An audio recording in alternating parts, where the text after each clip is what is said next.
Bismillahirrahmanirrahim. Assalamualaikum warahmatullahi wabarakatuh. Alhamdulillah Rabbil Alamin. Wassalatu wassalamu ala ashrafil anbiya'i wal mursalin Sayyidina wa maulana Muhammadin wa ala alihi wa sahbihi ajma'in. Amma ba'du. Pertama dan yang paling utama, puji syukur marilah senantiasa kita panjatkan kehadirat Allah Subhanahu wa Ta'ala atas limpahan nikmat-nikmatnya yang diberikan kepada kita semua. Antara lain yang paling berharga adalah kita masih tetap diberi nikmat iman dan Islam, sehingga kita dapat menjalankan perintahnya, yaitu salat maghrib berjamaah dan dilanjutkan dengan menuntut ilmu di jalan Allah.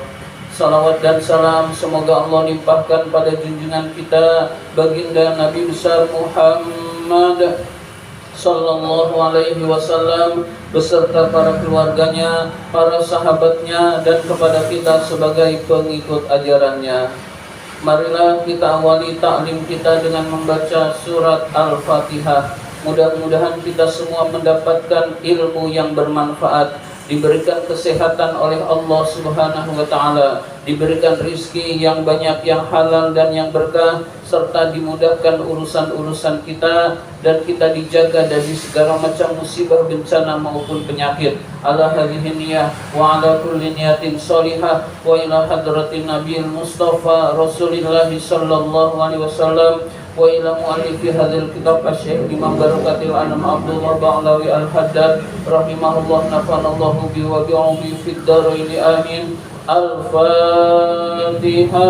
A'udzubillahi minasy syaithanir rajim. Bismillahirrahmanirrahim. Alhamdulillahi rabbil alamin. Ar-Rahmanir Rahim. Maliki yaumiddin. Iyyaka na'budu wa iyyaka nasta'in. Ihdinas siratal mustaqim. Siratal ladzina an'amta 'alaihim ghairil maghdubi 'alaihim waladdallin. Amin. Marilah kita lanjutkan taklim kita, pembahasan kitab An-Nasaihud Diniyah. Masih halaman 81. Halaman 81. 11, 12, 13, 14, baris ke-14. Baris ke-14. Bismillahirrahmanirrahim. Wa qala sallallahu alaihi wasallam. Nabi sallallahu alaihi wasallam bersabda, wallahi, demi Allah, la yu'minu, tidak beriman, demi Allah tidak beriman, man, orang, lam ya'man, yang tidak aman, jaruhu, tetangganya, biwasiqahu, dengan kelakuan buruknya. Jadi orang yang mengganggu tetangga, tetangganya merasa tidak aman dari kelakuan buruknya, itu tidak beriman kepada Allah. Na'udzubillah min dzalik. Sampai Rasul bersumpah, demi Allah tidak beriman orang yang tetangganya terganggu oleh kelakuan buruknya.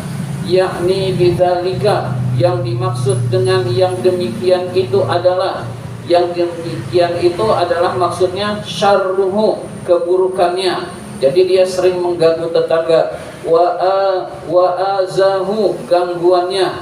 Wa fitnatuhu, dan fitnahnya, keburukannya, tingkah lakunya buruk, gangguannya, sering mengganggu keluarga dan memfitnah tetangga juga, fitnahnya juga. Jadi orang yang kelakuannya buruk, kemudian mengganggu tetangga, lalu memfitnah tetangga, ketahuilah, kata Rasul, orang itu tidak beriman kepada Allah. Na'udzubillah min dzalik.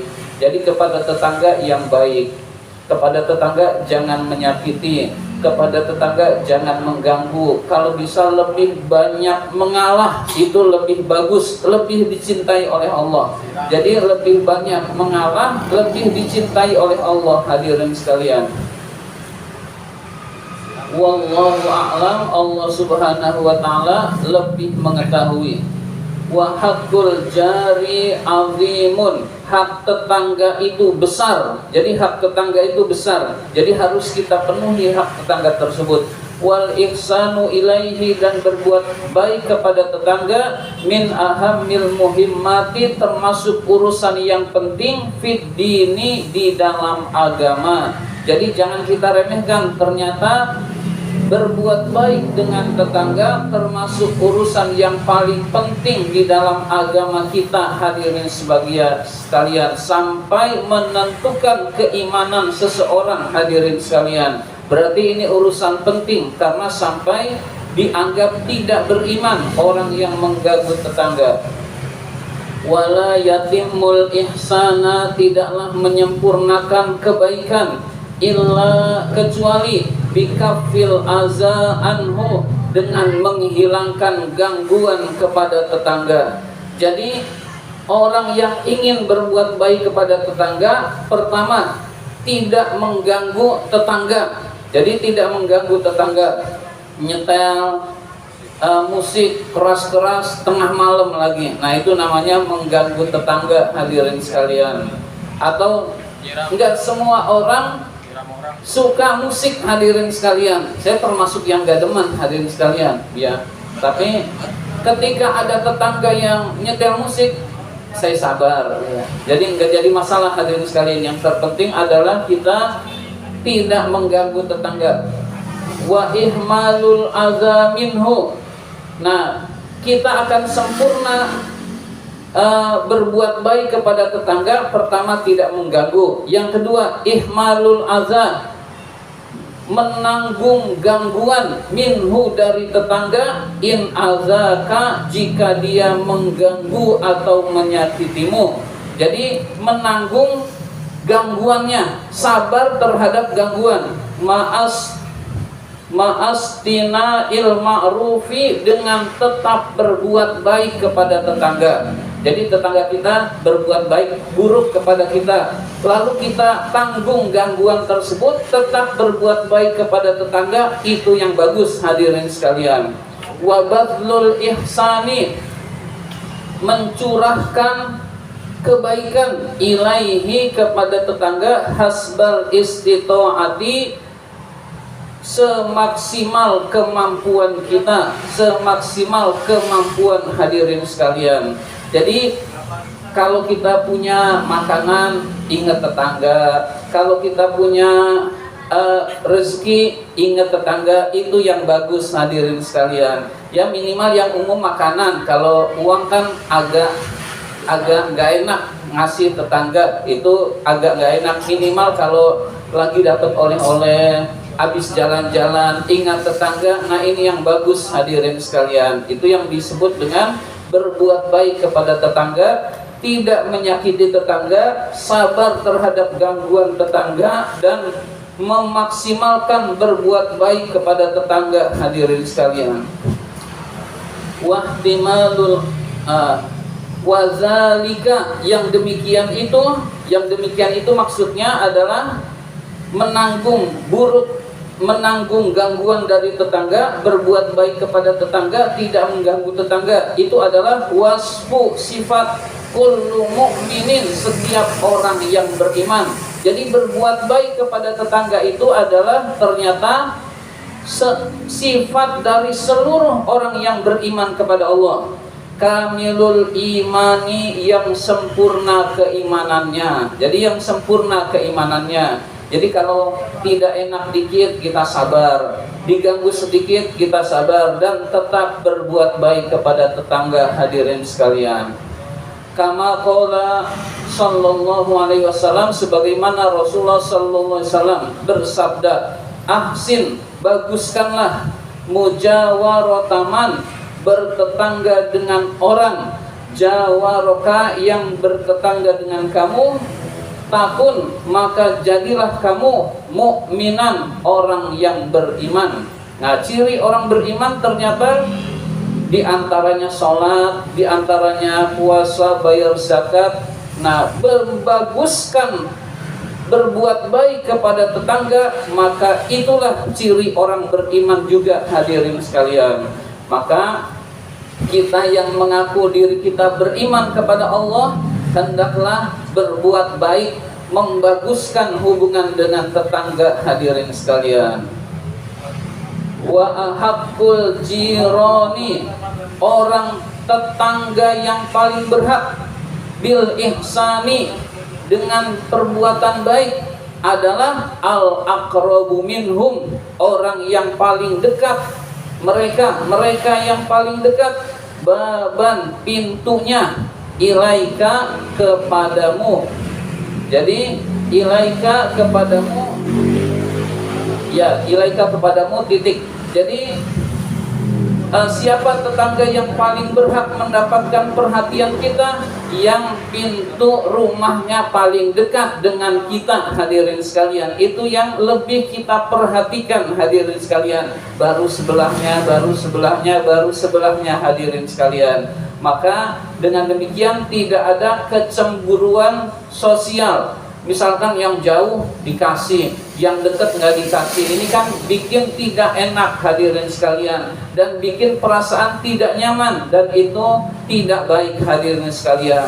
Jadi ketika kita punya oleh-oleh, yang paling dekat dulu yang kita kasih, terus sebelahnya, terus sebelahnya, terus semampunya, nggak harus semuanya, hadirin sekalian. Yang penting dimulai dari yang pintunya paling dekat dengan kita, hadirin sekalian. Fal aqrabu, adapun yang paling dekat, wa fil hadisi, di dalam hadis Rasul adalah, jadi ada dua versi. Tetangga yang paling dekat adalah yang paling dekat pintunya dari kita, hadirin sekalian. Yang kedua berdasarkan hadis Rasul, yang paling dekat adalah sesuai dengan hadis Rasul berikut ini, hadirin sekalian. Inna minal jirani, sesungguhnya di antara tetangga itu adalah man lahu salah satu hukukin, ada yang memiliki 3 hak.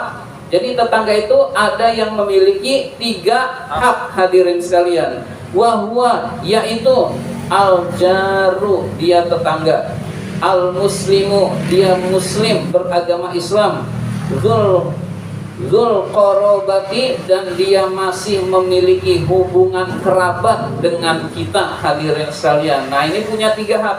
Kita bertetangga dengan kerabat, misalkan kakak atau adik atau paman atau tante dan seterusnya, masih ada hubungan kerabat, lalu dia beragama Islam, punya 3 hak, hadirin sekalian. Artinya lebih diutamakan daripada selain kerabat, hadirin sekalian. Jadi hak tetangga, hak dia beragama Islam, hak kerabat. Artinya kalau kita punya kelebihan rizki, entah itu oleh-oleh, entah itu makanan, dia lebih didahulukan daripada selain yang 3 hak ini, hadirin sekalian. Wa minhum, di antara tetangga itu, man, ada orang lahu haqqani, yang memiliki 2 hak, hadirin sekalian. Jadi tetangga itu ada yang memiliki 2 hak, hadirin sekalian. Wa huwa, yaitu al-jaru, al-jaru tetangga, al-muslimu, yang muslim. Dia tetangga kita dan dia beragama Islam, itu namanya punya 2 hak, yaitu hak tetangga dan hak sesama muslim, hadirin sekalian. Ini lebih didahulukan daripada yang bukan muslim, hadirin sekalian. Jadi kalau yang bukan muslim tetap kita beri karena dia manusia, lalu kita bertetangga. Tapi yang lebih utama yang tetangga dan dia muslim, hadirin sekalian, punya 2 hak. Wa minhum, di antara mereka tetangga, man lahu haqqun wahidun, ada yang memiliki 1 hak saja, hadirin sekalian. Wa huwa, yaitu al-jaru tetangga, al-zimmiyu, yang kafir. Jadi kafir zimmi, kafir yang damai dengan Islam. Jadi orang kafir yang bertetangga dengan kita tetap kita hormati, tetap kita beri, tetap kita berhubungan baik dengan mereka, hadirin sekalian. Jadi kalau kita punya tetangga, usahakan kita berbuat baik dengan tetangga, maka kita akan dicintai oleh Allah Subhanahu wa taala. Jadi yang terpenting adalah kita utamakan yang muslim, yang punya hubungan kerabat. Kita kan di lingkungan muslim, jarang tetangga kita kafir. Berarti kalau kita punya tetangga, utamakan yang hubungan kerabat kita dulu, hadirin sekalian. Maka insya Allah kita akan dicintai oleh Allah Subhanahu wa taala. Demikian yang dapat saya sampaikan. Mudah-mudahan kita semua mendapatkan ilmu yang bermanfaat dan bisa mengamalkannya dalam kehidupan sehari-hari. Allahumma inna na'udzubika min ilmin la yanfa wa qalbin la yakhsha wa amalin la yurfa wa du'ain la yusha. Amin ya rabbal alamin. Wa billahi taufiq wal hidayah. Wassalamualaikum warahmatullahi wabarakatuh. Waalaikumsalam.